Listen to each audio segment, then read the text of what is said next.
Excellences, Mesdames et Messieurs les membres de l'Assemblée plénière et du bureau de la CENI, Mesdames et Messieurs les candidats présidents de la République, distingués invités en vos titres, fonctions et qualités, Mesdames et Messieurs, au nom de l'Assemblée plénière de la Commission électorale nationale indépendante, je vous souhaite la bienvenue à ce cadre de concertation entre l'Assemblée plénière de la CENI et les candidats présidents de la République au scrutin du 20 décembre 2023. À 6 semaines de l'organisation des élections du président de la République, des députés nationaux, des députés provinciaux et des conseillers communaux, la Commission électorale nationale indépendante organise ce cadre de concertation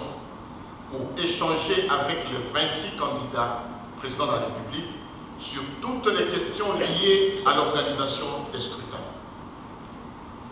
L'approche de l'organisation des élections est une période souvent caractérisée par des doutes sur la tenue des scrutins, la diffusion des messages de désinformation sur le travail que fait la CENI et la montée de la tension dans les relations entre les compétiteurs. Dans l'un de ces 5 axes contenus dans son plan stratégique et opérationnel, en l'occurrence, renforcer les relations avec les parties prenantes pour une plus grande confiance, la CENI exprime son ambition d'assurer l'appropriation du processus électoral par les parties prenantes pour une meilleure participation et de minimiser la méfiance entre la CENI et ses partenaires. À la veille des scrutins du 20 décembre 2023 et à une semaine du lancement de la campagne électorale, il est impérieux pour la CENI de prendre langue avec les parties prenantes en vue de faire l'état des lieux du processus électoral d'une part et d'autre part échanger sur les modalités pratiques relatives au déroulement des scrutins ainsi que sur les éventuelles zones d'ombre qui pourraient encore subsister autour de l'organisation des élections tant attendues par le peuple congolais. C'est ainsi que la CENI a décidé d'organiser 3 cadres de concertation, respectivement avec les candidats présidents de la République, les délégués des partis et regroupements politiques et ceux de la société civile. L'objectif général de la tenue de ces cadres de concertation est de mettre en confiance les parties prenantes en renforçant la transparence et l'inclusivité tout au long du processus électoral.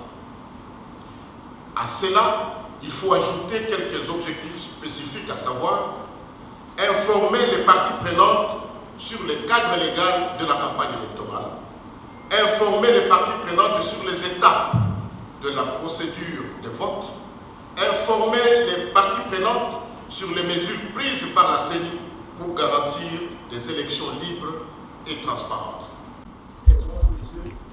Excellences, Mesdames et Messieurs les membres de la CENI, distingués invités par le titre de candidat exclusif.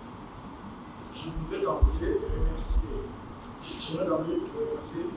d'avoir bien voulu répondre à l'invitation de la Commission électorale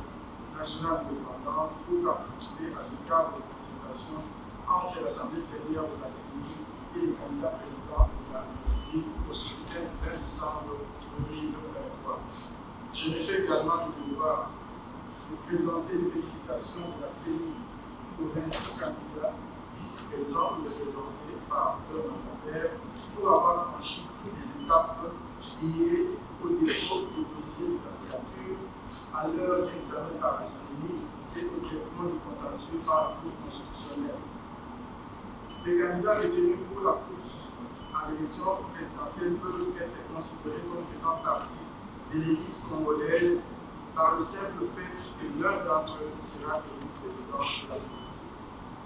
Il sera appelé à assumer des lourdes charges à la tête d'un grand pays aux dimensions d'un sous-continent. Mesdames et Messieurs, nul n'est sans ignorer que le processus électoral en cours a débuté avec 28 mois de retard et les membres de la CENI s'emploient activement à récupérer. Dès notre investiture, nous n'avons pas tardé à réaliser l'autopsie générale du processus électoral qui nous a permis de souligner les forces de la CENI, mais surtout d'identifier les points essentiels et importants à améliorer pour organiser des élections crédibles, transparentes, inclusives et apaisées. Les membres, les cadres et les agents étions tous unanimes. La Commission électorale nationale indépendante se devait d'améliorer son image et son mode de fonctionnement. En effet, les parties prenantes avaient développé une méfiance vis-à-vis de la CENI, conduisant à une perception négative de son action. À ce diagnostic sans complaisance, nous avons ajouté un environnement de travail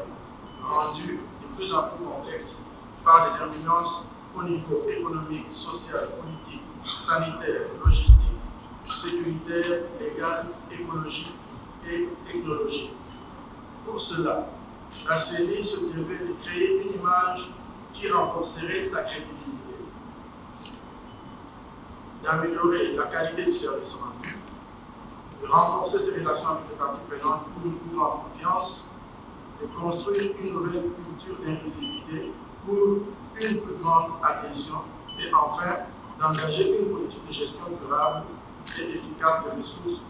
pour assurer sa pérennité. La CENI s'est donc mise au travail afin de relever le défi d'intégrer des changements majeurs en vue d'organiser de bonnes élections dans les délais constitutionnels. Elle a procédé notamment à l'installation d'une cellule de gestion et de passation de marché pour améliorer sa gouvernance et assainir ses procédures. Aujourd'hui, la CENI a pu mettre en compétition plusieurs fournisseurs conformément aux lois en vigueur sur le marché public. La CENI de 2023 ne donne pas de marché à des politiciens comme une manière subtile de les financer. Par la suite, la centrale électorale a publié le 6 mars 2022 sa feuille de route, assortie de quelques risques tels que financiers, légaux ou sécuritaires à prendre en compte dans la mise en œuvre des futures opérations électorales. Cette analyse s'est avérée être juste car le temps a donné raison à la CENI. Il y a relevé que cette feuille de route posait déjà les bases du futur calendrier électoral complet ainsi que les innovations auxquelles aspiraient les membres de la CENI. À titre d'exemple, nous avions déjà introduit dans la feuille de route le besoin d'introduire et formaliser l'observation de long terme, l'observation électorale de long terme comme une bonne pratique électorale. Cette innovation a par la suite été insérée dans le projet de réforme de la loi électorale discuté et retenu par le Parlement. La CENI s'est activement impliquée dans la mise à jour à temps du cadre juridique qui a conduit à des réformes introduites par le Parlement et la promulgation par le président de la République le 29 juin 2022 de la loi électorale qui répand différentes innovations initiées dans la quasi-totalité par la société civile et l'opposition politique. Ces innovations renferment en elles-mêmes des mécanismes de transparence et d'intégrité du processus électoral en cours tels que l'exigence de la publication des résultats du bureau de vote par bureau de vote. Sur la même lancée, la CENI a redynamisé les cadres de concertation avec les parties prenantes au processus, élaboré un plan national d'information, de communication et de vulgarisation des textes légaux et réglementaires et réalisé l'opération d'actualisation des cartographies opérationnelles des centres d'instruction des électeurs. Au terme de cette dernière activité, le nombre de centres d'inscription est passé de 17 783 à 22 284, soit une augmentation de 25,3%. Mesdames et messieurs, comme promis, la CENI a produit le calendrier du processus électoral